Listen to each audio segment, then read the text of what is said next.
Hello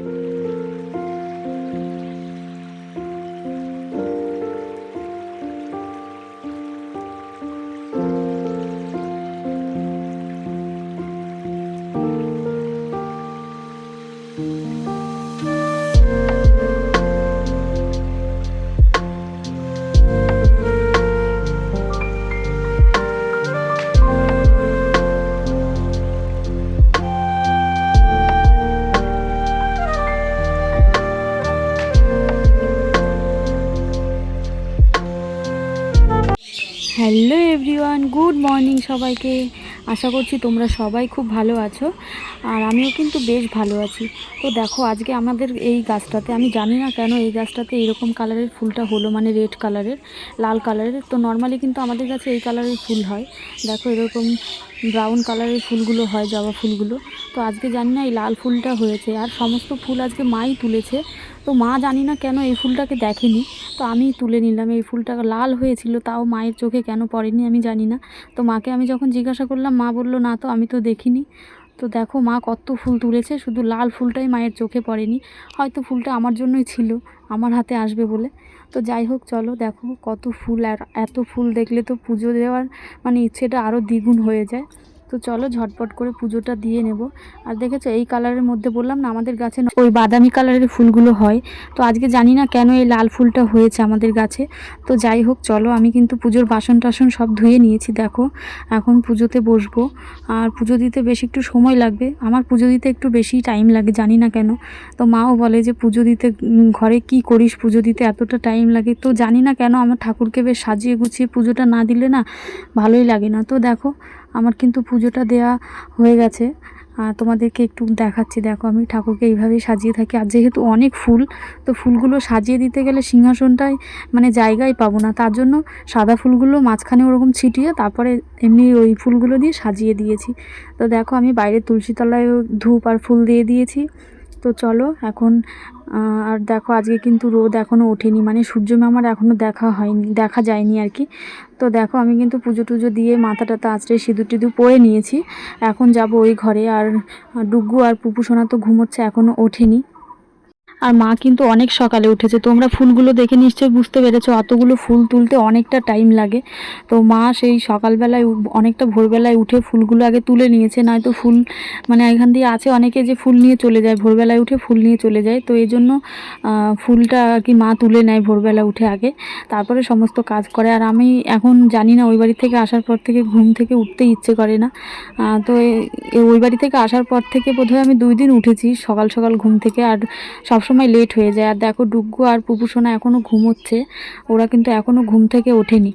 আমি সকালবেলায় মশারিটা খুলে দিয়েছি, মানে আমি যখন উঠেছি তখন ওদের মশারিটা খুলে দিয়েছি, যাতে ফ্যানের হাওয়ায় ওরা একটু ভালো করে ঘুমোতে পারে। আসলে মশারি টাঙালে না হাওয়াটা ঠিকমতো ভেতরে ঢোকে না। তো কি করব, এই টিনের ঘরে থাকি আমরা, তো চারিপাশে পোকামাকড়ের উপদ্রব, এই জন্য মশারিটা টাঙিয়ে ঘুমোতে হয়।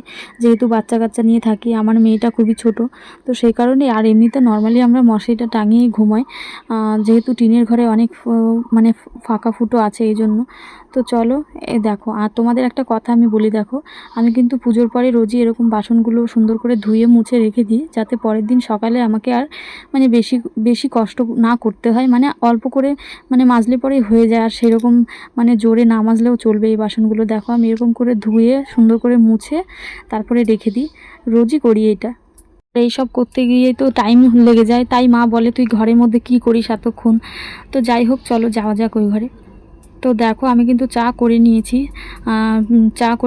মাকেও দিয়ে দিয়েছি, আমিও নিয়ে বসে পড়েছি। এখন চাটা খেয়ে তারপরে রান্না করতে হবে, ভাবছি রান্নাঘরে যাব রান্নাটা করতে।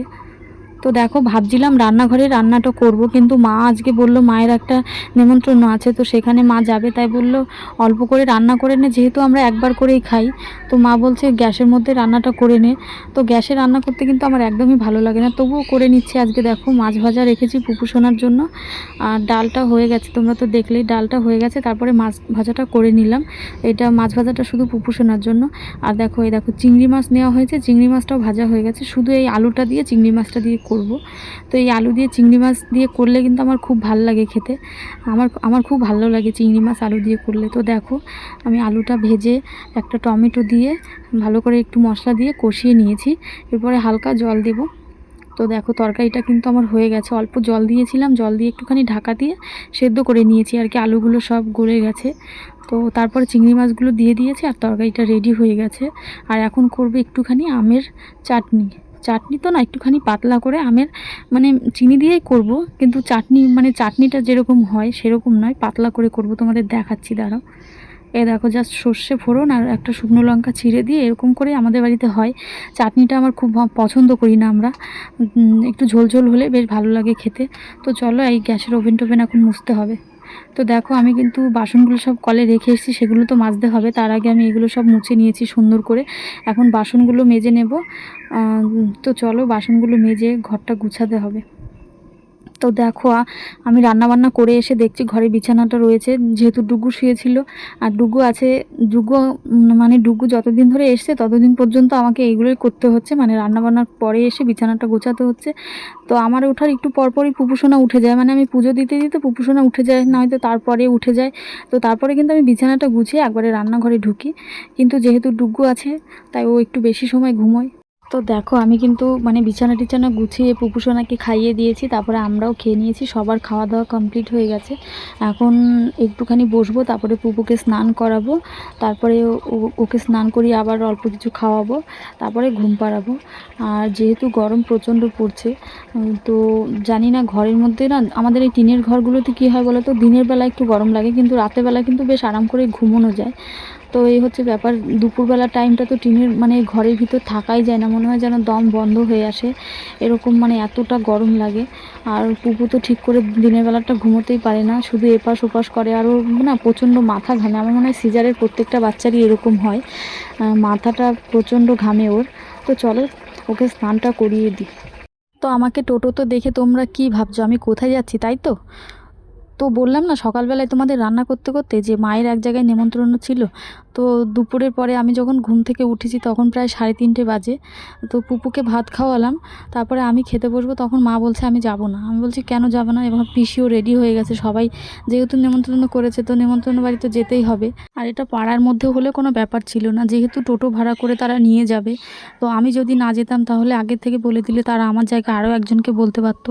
তো এই ভাবনা চিন্তা করে বেরোতে হলো। তো যাই হোক দেখো আমরা কিন্তু চলে এসেছি যে বাড়িতে আর কি আসার কথা ছিল। তো দেখো সেই বাড়িটা, মানে বাড়িটার সামনে এরকম একটা সুন্দর পুকুর, এত বড় পুকুরটা দেখে জানি না তোমরা বুঝতে পারছো কি না, কিন্তু পুকুরটা কিন্তু অনেকটা জায়গা নিয়ে। তো যে বাড়িতে এসেছি সে হচ্ছে আমার একটা ননদ হয়, মানে আমার এক মামা শ্বশুরের মেয়ে। তো সে হচ্ছে পালিয়ে বিয়ে করেছে আর কি, প্রেম করে। তো সেখানে আজকে তার বাবার বাড়ি থেকে লোকজন ডেকে খাওয়া দাওয়ার ব্যবস্থা করা হয়েছে আর কি, সেই জন্যই আমরা গেছিলাম ওইখানে। তো দেখো 7:30 মতন বাজে রাত, এখন আমরা চলে এসেছি বাড়িতে, যেহেতু আমাদের যেতে যেতে অনেকটাই দেরি হয়ে গেছিলো। দুপুরে খাওয়ার আয়োজন ছিল, কিন্তু আমাদের এখান থেকে যারা গেছে আর কি, তো সবাই লেট করে গেছে। তো আমরা কিন্তু বিকেল মানে সন্ধ্যার আগে আগে খাওয়া দাওয়া করেছিলাম, তারপরে একটু বসে গল্প টল্প করে তারপরে চলে এসেছি বাড়ি। বাড়ি এসে কিন্তু আমি আর খাওয়া দাওয়া করিনি, পুপুকে একটুখানি খাইয়েছিলাম, ও তো খেতেই চাইছিল না, ওই একটুখানি খেয়েছে। তো যা খেয়েছে খেয়েছে, দেখো বিছানা টিছানা করা হয়ে গেছে। তো আমরা বাড়ি এসেছি 7:30টার সময়, এখন কিন্তু 10টা বেজে গেছে। আর ওখানে বসে একটু মায়ের সঙ্গে গল্প করছিলাম যে বাড়িঘর কেমন সেই সব নিয়ে। তো তারা ভালোই আপ্যায়ন করেছে এইসব নিয়ে, মায়ের সঙ্গে রান্নাবান্নাও বেশ ভালোই হয়েছে, তো সেটাই বলছিলাম মাকে। তো চলো ভিডিওটা এই পর্যন্তই রাখছি, টাটা বাই বাই, সবাই সুস্থ থেকো ভালো থেকো, আর ভিডিওটা ভালো লাগলে একটা লাইক অবশ্যই করে